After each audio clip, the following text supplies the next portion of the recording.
بسم اللہ الرحمن الرحیم نحمدہ ونصلی علی رسولہ الکریم اما بعد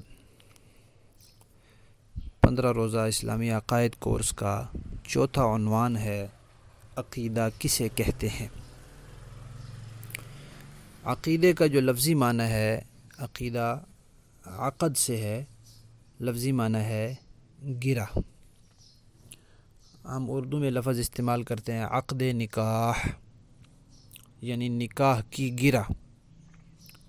تو ایک مرد اور ایک خاتون جو پہلے ایک دوسرے کے لیے غیر محرم ہوتے ہیں، نامحرم ہوتے ہیں، اجنبی ہوتے ہیں، وہ اس نکاح کے ذریعے ایک گرہ لگ جاتی ہے، ایک تعلق ہو جاتا ہے اور وہ دونوں میاں بیوی بن جاتے ہیں اور ایک دوسرے کے لیے حلال ہو جاتے ہیں۔ اور پھر اللہ تعالیٰ حفاظت فرمائے، طلاق کی نوبت اگر آ جائے تو پھر یہ گرہ کھل جاتی ہے اور وہ جو ربط ہوتا ہے وہ ختم ہو جاتا ہے۔ تو جب کسی چیز کو ہم محفوظ کرنا چاہتے ہیں، پکا کرنا چاہتے ہیں، پختہ کرنا چاہتے ہیں، تو پھر ہم اس کو گرہ لگا دیتے ہیں۔ رسی باندھتے ہیں تو گرہ لگا دیتے ہیں کہ کھل نہ جائے، شاپر بند کرتے ہیں تو گرہ لگا دیتے ہیں۔ تو گرہ ہوتی ہے پختگی اور پکا کرنے کے لیے۔ عقیدہ جو ہے وہ دل کی گرہ ہوتی ہے، یعنی دل میں ایک چیز کو پکا کر لینا، پختہ کر لینا، کسی چیز کا یقین اچھی طرح دل میں جما لینا، یہ ہے عقیدہ۔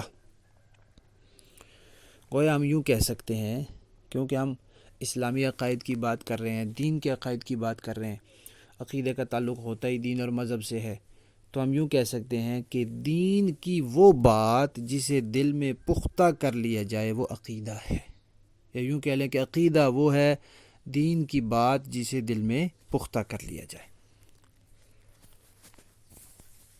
اللہ تبارک و تعالی نے مرنے کے بعد ایک زندگی رکھی ہے اور آخرت میں ہمیشہ کی زندگی ہے۔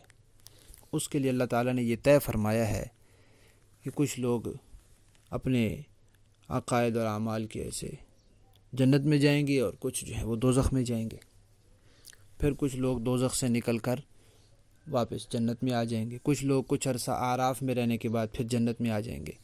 تو ہمیشہ رہنے کی جو جگہ ہیں وہ دو ہی ہیں، یا جنت ہے یا دوزخ ہے، یا آرام ہے یا عذاب ہے۔ تو ہمیشہ کا آرام اور ہمیشہ کا عذاب، اس کا مدار جس چیز پر ہے اس کا نام عقیدہ ہے۔ اس کا مدار وہ دل کی بات پر ہے، دل میں جو چیز جمائی جاتی ہے اس پر اللہ تعالیٰ نے اس کا مدار رکھا ہے۔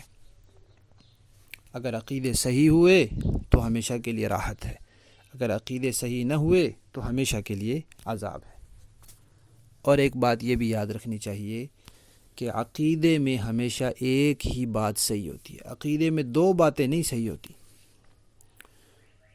جو عقیدہ ہے اس میں ایک ہی بات درست ہوتی ہے۔ یہی وجہ ہے کہ سب انبیاء کے بنیادی عقیدے ایک ہی جیسے، صحابہ کرام کا آپس میں عقیدے کا کوئی اختلاف نہیں ہے۔